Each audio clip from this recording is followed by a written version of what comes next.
স্বল্প সময়ে বেশি রিটার্ন পাওয়ার স্বপ্ন, ঝুঁকি জেনেও লগ্নির ঝোঁক, সর্বস্ব খুইয়ে ফেলছেন রাজ্যের আম জনতা। তবে এবার একটু অভিনব কায়দায় চিট ফান্ডের ব্যবসা। শেয়ার মার্কেটকে সামনে রেখে নদিয়া জেলার তাহিরপুর থানার কালীনারায়ণপুরে রমরমিয়ে চলত চিট ফান্ড। এরপর যা হলো শুনুন নিজের কানেই। সাধারণ মানুষকে নানান রকম প্রলোভন দেখিয়ে 4% হারে ইন্টারেস্ট দেবে এই আশা জাগিয়ে সাধারণ মানুষের কাছ থেকে প্রচুর টাকা তুলেছিল। তবে অনেকে আমরা জানি যতটুকু, কেউ বলছেন 500 কোটি টাকা, কেউ বলছেন 1000 কোটি টাকা। এবার কিছুদিন যাবৎ 4% হয়তো ইন্টারেস্ট দিয়েছিল, কিন্তু পরবর্তীতে আর কোনো টাকা পয়সা তারা ফেরত দেয়নি। না দিয়েছে মূলধন, না দিয়েছে ইন্টারেস্ট। ওরা আমাদেরকে ডিম্যাট অ্যাকাউন্ট খুলে আমাদের কাছ থেকে আমাদের প্রফিট করিয়ে দেবে এই আশায় শেয়ার মার্কেটের নাম করে আমাদের কাছ থেকে টাকা নিয়েছে। এবং ওরা বেশ কিছু এজেন্ট নিয়োগ করেছিল। মূলত সেই এজেন্টগুলো সাধারণ মানুষকে বুঝিয়েছে এবং বুঝিয়ে তারা সাধারণ মানুষের কাছ থেকে টাকা তুলেছে আর কি। স্যার, আমি এটা রেখেছি 18,31,157 টাকা। আচ্ছা, কত দফায় টাকাটা দিয়েছে? টাকা দিয়েছি 2-3 দফায়। কত সাল থেকে? 2021 সালের থেকে। আচ্ছা, 2021 সালের থেকে 22 সালে যখন স্ট্যাম্প পেপারে টাকা লিখে নিল যে আমি স্ট্যাম্প পেপারে সই করলি পরে এই টাকাগুলো দিয়ে দেওয়া হবে। তারপরেতে স্যার এই টাকা আর পাচ্ছি না। শুনলেন ভুক্তভোগী আমানতকারীদের কথা। তাহলে বুঝতেই পারছেন রোজভ্যালি সারদার পরেও বাংলার বুকে এই ধরনের ঘটনা যে কমেনি তার প্রমাণ নদিয়ার তাহিরপুরের এই ঘটনা। যার বিরুদ্ধে এই অভিযোগ, তার নাম শুভ্রকান্তি নাগ, বয়স 35-এর কোটায়, নদিয়া জেলার তাহিরপুর থানার কালীনারায়ণপুরের বাসিন্দা তিনি। এই বয়সেই 21টা কোম্পানি খুলে এমন কুকীর্তি যুবকের। এর মধ্যেই profit Axis share and well health management নামক সংস্থার অধীনে চিট ফান্ড চালাতেন শুভ্রকান্তি। সঙ্গ দিতেন তার স্ত্রী এবং কালীনারায়ণপুরের তৃণমূল প্রধান সুপ্রকাশ দেবনাথ সহ আরও অনেকে, এমনটাই অভিযোগ। আসলে এই কোম্পানির নাম যখন আমরা টাকা রাখি তার আগে থেকে প্রথম হয়েছিল স্টকস গুরুকুল, পরবর্তীতে কখনো প্রফিট অ্যাক্সিস হয়েছে, কখনো ট্রেড নেক্সট সিকিউরিটিস হয়েছে, আবার বর্তমানে হচ্ছে প্রফিট জিনি। বর্তমানে নামটা হচ্ছে প্রফিট জিনি। আসলে এই ব্যাপারটা আসলে ও তো প্রচুর এর আগেও শুনেছি, প্রচণ্ড চিটিংবাজ একটা লোক। আমরা এটা পরবর্তীতে শুনেছি নানানভাবে নাম চেঞ্জ করে মানুষকে ধোকা দেওয়ার একটা কৌশল আমার মনে হয়েছে এটা আর কি। টাকা সব লুটিয়ে সব এই শুভ্রকান্তি নাগ হচ্ছে মেন, তার কাছে আর কি এই টাকা সব জমাকান্ত করেছে। শুভ্রকান্তি নাগ স্যার কালীনারায়ণপুর বাড়ি, তার সুপ্রকাশ দেবনাথ স্যার আরও নাম আছে, আমি বলতে পারি না। কি করে স্যার এটা তো আমার তো বলা কষ্ট। হ্যাঁ, প্রধান, ওখানে পঞ্চায়েতের প্রধান শুনেছি। কিন্তু যাদের নামে টাকা নেওয়ার বিস্তারিত অভিযোগ, সেই শুভ্রকান্তি এবং তার এজেন্টরা কোথায়? দেশ ছেড়ে পলাতক শুভ্রকান্তি ও তার পরিবার। আল হাবিবি কাম টু দুবাই এই বার্তা দিয়েই প্রচ্ছন্ন হুমকি দিয়ে দেশ ছাড়েন নাটের গুরু শুভ্রকান্তি। আর এই বার্তা শুনেই কেউ অসুস্থ হয়ে পড়েন তো কেউ মারাও যান। তোমায় আমি ছাড়ছি না শোনা, আল হাবিবি কাম টু দুবাই, তোমাকেও নিয়ে আসবো, চিন্তা নেই কোনো, ঠিক আছে? শুধু ভয় দেখাবে না যে এই কেস করে দেবো, ওই কেস করে দেবো। যারা যারা কেস করছে তাদের বলো যে ওই চেকটা ওই সুন্দর করে বাঁধাতে, ঠিক আছে, বাঁধিয়ে গলায় ঝুলিয়ে নিয়ে বসে থাকতে। পরে সেই বার্তাকে ম্যানেজ দিতে ব্যক্তিগত কথোপকথন বলে দায় ঝাড়ার চেষ্টা তার গলায়। আল হাবিবি কাম টু দুবাই, সেটা আমার যার সাথে কথা হচ্ছিল সে আমাকে বহু কিছু বলছিল এবং তার সে অনেকটা কি বলবো, একটা জোকার ভার টাইপের বলতে পারেন, বুঝলেন?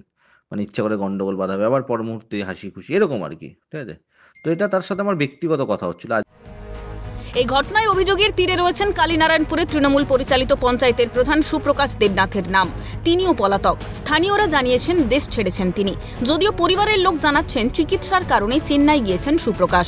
অন্যদিকে সাধারণ মানুষকে প্রলোভনের জালে ফেলে বহু টাকা আত্মসাতের অভিযোগে বিদ্ধ একাধিক এজেন্ট। আমাদের প্রতিনিধি বাড়ি বাড়ি গিয়ে খোঁজ নিলেন সেই সমস্ত এজেন্টদের। প্রধান সাহেব কি হয় আপনার? দেওয়ার হয়। কোথায় উনি এখন তো এখানে তো উনি থাকেও না, আর ওখানে একটা গ্যারেজ আছে, উনি থাকে। আর এমনি তো শুনেছি যে চেন্নাইতে চিকিৎসা করাতে গেছে, এটাই শুনেছি আমরা। সরোজবাবু কি হয়? স্বামী হয়। কোথায় সে? সে কোথায় গেছে তো বলে যায়নি। কেন? দাঁড়ান দাঁড়ান, আগে দাঁড়ান, আমি আপনাদের কেন বলবো এসব কথা? আগে দাঁড়ান, ওসব জানি না, ন্যায্য কথা কোম্পানিতে উনি রেখেছে, কোম্পানির টাকা। আপনারা ক্যামেরা রাখেন তো, কথা আমি বলে না। কোম্পানির হয়ে কথা বলে টাকা তুলেছে কে? টাকা কোনো জমা পড়লো, আপনিও কাজ করতেন এজেন্ট হিসাবে, আপনারই কি অবস্থা? ও ব্যাপারে কোনো বক্তব্য নেই, তাই না? কতগুলো টাকা মানুষ যে তুলেছে তাদের বক্তব্য, হ্যাঁ? কি বন্ধ করে দিচ্ছেন কেন দরজা? ও দাদা, এতগুলো মানুষ যে হাহাকার করছে আজকে। স্থানীয় যুবকের ওপর অগাধ ভরসাই হয়েছে কাল। টাকা আর ফেরত পাননি কেউ। দেশ ছেড়ে পালিয়েছেন কোম্পানির কর্ণধার। বাধ্য হয়েই আইনের দ্বারস্থ বিনিয়োগকারীরা। তাহিরপুর থানায় একাধিক জনের নামে দায়ের অভিযোগ। তদন্ত শুরু ডিরেক্টর অফ ইকোনমিক অফেন্সের। 24 জন বিনিয়োগকারীকে ডেকে বয়ান রেকর্ড তদন্তকারীদের। তদন্তকারীরা অফিস সিল করে দিয়েছেন। তবে যে বাড়ি মালিক তার বাড়ি ভাড়া দিয়েছিলেন তিনি কি জানাচ্ছেন শুনবো। কবে থেকে বন্ধ হয়েছে? প্রায় 2 মাস হয়ে গেল, 2-3 মাস। আর কেউ আসে না? না, ডিরেক্টর বা যারা কাজ করতো কেউ আসে না, কেউ আসে না। তালা বন্ধ থাকে? তালা বন্ধ, ঘরও ছেড়ে দিয়েছে। ঘরটা কাজ ছিল? ঘরটা আমার ছিল। আপনারই ছিল? আমার ছিল, এগ্রিমেন্ট শেষ, ঘর ছাড়ছে, ওদের বলছি খুলে দে, খুলছে না, আসছেও না। পুলিশ সূত্রে খবর, মানুষকে প্রলোভন দেখিয়ে 1200 কোটি টাকা বাজার থেকে তুলেছে শুভ্রকান্তি নাগের এই সংস্থা। ঘটনার সঙ্গে যোগ রয়েছে শাসক দলের পঞ্চায়েত প্রধানের। শাসক বিধায়ক মুকুটমণি অধিকারী যদিও ঊর্ধ্বতন কর্তৃপক্ষকে জানানোর কথা জানিয়েছেন। দেখি, মানুষের অভিযোগ, কয়েকটা অভিযোগ আমি পেয়েছি, তার মধ্যে একটি রিটেন অভিযোগও পেয়েছি, এর আগেও আমি পেয়েছি। তো সেগুলো মানুষের আরও সমস্যা জানালে আমার কাছে, আমি নিশ্চিতভাবে উচ্চতর নেতৃত্ব এবং আরও উঁচু প্রশাসনকে জানাবো। বিষয়টি নিয়ে শাসক দলের যোগ প্রসঙ্গে ইতিমধ্যেই সরব বিরোধীরা। শুভকান্তি নাকি বলুন বা ওর ব্রাদার ডাক নাম বাবাই নাক নাকি, তো ওর একার ক্ষমতাতে এটা গড়ে ওঠেনি। ওর পেছনে কারোর হাত ছিল এবং ওর মাথার ওপর কারোর আশীর্বাদ ছিল, যার জন্যে এখানে সম্ভব হয়েছে। সেই আশীর্বাদটা কি শাসকের তরফ? একদম তৃণমূলের শাসক, মানে বড় ধরনের শাসক। প্রশ্রয় নিশ্চিতভাবে পুলিশ প্রশাসন সহ তৃণমূলের নেতৃত্ব রয়েছে। শিকড় খুঁজে দেখলেই দেখা যাবে এর সঙ্গে জড়িয়ে রয়েছে রন্ধে রন্ধে তৃণমূল। চড়া সুদের প্রলোভনে পা দিয়ে বারবার কেন সর্বশান্ত হচ্ছেন সাধারণ মানুষ? সেই 7-এর দশক থেকেই বাংলায় বারবার চিটফান্ড কেলেঙ্কারি ঘটেছে। তা সত্ত্বেও এই ধরনের ভুইফোঁড় সংস্থায় লগ্নির প্রবণতা এতটুকুও কমেনি।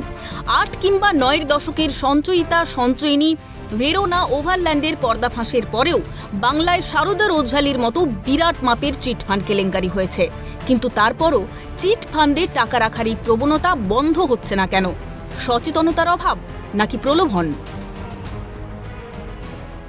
কয়েকশো কোটি টাকা গরিব মানুষদের কাছ থেকে হাতিয়ে নিয়ে এই মুহূর্তে পলাতক হয়েছেন এই কোম্পানির ডিরেক্টর এবং এই কোম্পানির সর্বময় কর্তা শুভ্রকান্তি নাগ এবং তার সহযোগীরা। ফলে তাদের খোঁজে এই মুহূর্তে তদন্তকারী সংস্থা তারা যেমন চালাচ্ছে, ঠিক তেমনভাবে কত মানুষের কাছ থেকে ভুল বুঝিয়ে টাকা তোলা হয়েছিল সেই বিষয়টিও কিন্তু এবার ইকোনমিক অফেন্সের তরফ থেকে তারা বিষয়টি খতিয়ে দেখছেন।